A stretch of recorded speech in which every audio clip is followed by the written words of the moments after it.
पति अपनी पत्नी को लेकर आया।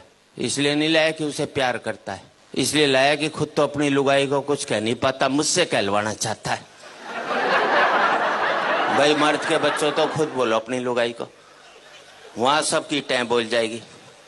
कई बार तो मुझे ऐसे लगता है जैसे इस देश के पतियों ने मुझे सुपारी दी हुई हो कि हम तो कुछ नहीं कहेंगे, तू कह दियो हमारी तरफ से।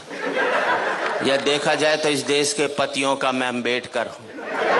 ये बेचारा शोषित समाज जो आज तक ऊपर नहीं उठ सका, इसको मेरे जैसे ही संतों की आवश्यकता है। इस देश के पतियों को एक संत मिला है, इसके लिए उसका स्वागत कर सकते हैं। बोलो पत्नी नहीं देखे बस इस हिसाब से ताली बजाओ। और वैसे भी देखा जाए तो आजकल मार्केट में बहुत संत घूम रहे हैं, और दूसरे शब्द में कहूं तो मार्केट वाले संत घूम रहे हैं। जिस संत के पास जाओ एक ही बात कहेगा, माया त्याग दो। बोले क्या करें? बोले मुझे दे दो।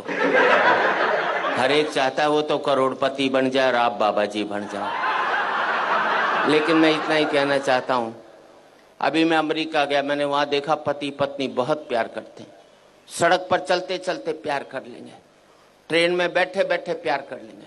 हिंदुस्तान में तो पति सारा घर में प्यार नहीं करता, बाहर के तो बात छोड़ दीजिए। इतना प्यार करते हैं अमेरिका में पति पत्नी की उनका प्यार का कोटा 2 साल में पूरा हो लेता है, फिर वो तलाक ले लेते हैं। हिंदुस्तानी पति पत्नी सुबह प्यार करेंगे, शाम को माथा फोड़ लेंगे, तो जिंदगी भर प्यार का कोटा पूरा ही नहीं हो पाता। इसलिए हमारे यहाँ कहते हैं 7 जन्मों तक साथ निभाएंगे, क्योंकि हम एक जन्म में प्यार का कोटा पूरा नहीं कर सकते। हंसने की बात नहीं, आपको अगले जन्म में दूसरी लुगाई चाहिए, तो इस जन्म में इस वाली को खूब प्यार करो, अपना कोटा पूरा कर लो बस। भगवान अगले जन्म में दूसरी दे देगा, और नहीं कोटा पूरा करेगा तो 70 जन्म तक यही मिलने वाली है। हंसने की बात नहीं है, कल से जिस पत्नी को पति प्यार करने लग जाए तो समझ लेना साले के दिल में खोट है, वो चाहता ही नहीं कि अगले जन्म ये। मैंने तो टेक्निकल बात बता दी। अच्छा, मैंने रिसर्च की कि इस देश में पति पत्नी से डरता क्यों?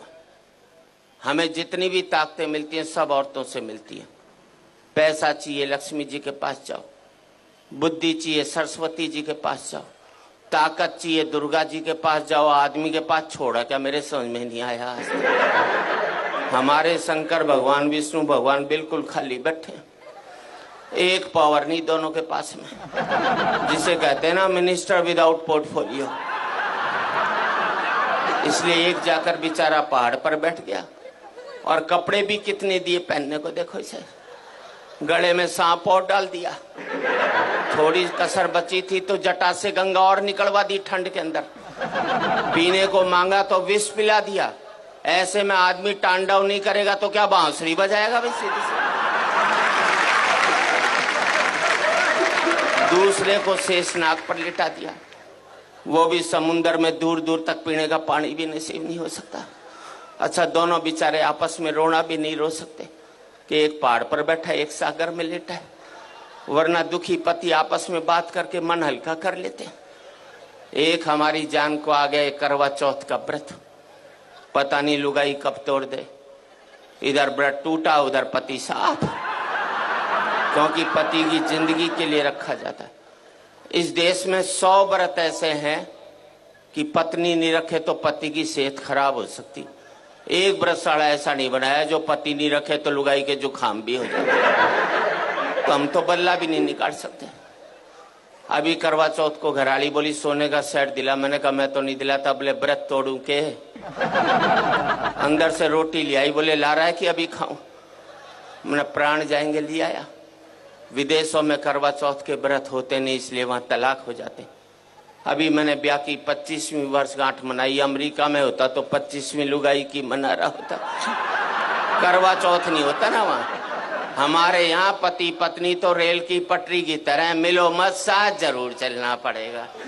अलग इसलिए नहीं हो सकते कि बच्चे स्लीपर बनकर दोनों को जकड़े हुए हैं, ना इसको इधर जाने देते हैं ना उसको उधर जाने देते। अच्छा, इस देश में हर एक पत्नी पति को एक धमकी जरूर देती है, मैं तो बच्चों की वजह से टिकी हुई हूं, वरना कब की निकल जाती। अब मैंने अपनी लुगाई से कहा, मैंने देख सारे बच्चे ब्याह लिए, अब तो निकल ले, बोले ना जरा पोते का ब्याह और देख लो, उसने कभी नहीं निकलना। और मैं आप सबसे एक ही बात कहना चाहता हूं, जिन परिवारों ने ये बच्चों के स्लीपर मजबूत रख लिए वो पति पत्नी इकट्ठे रह गए, जिनके ये स्लीपर कमजोर हो गए वो पति पत्नी भी अलग अलग।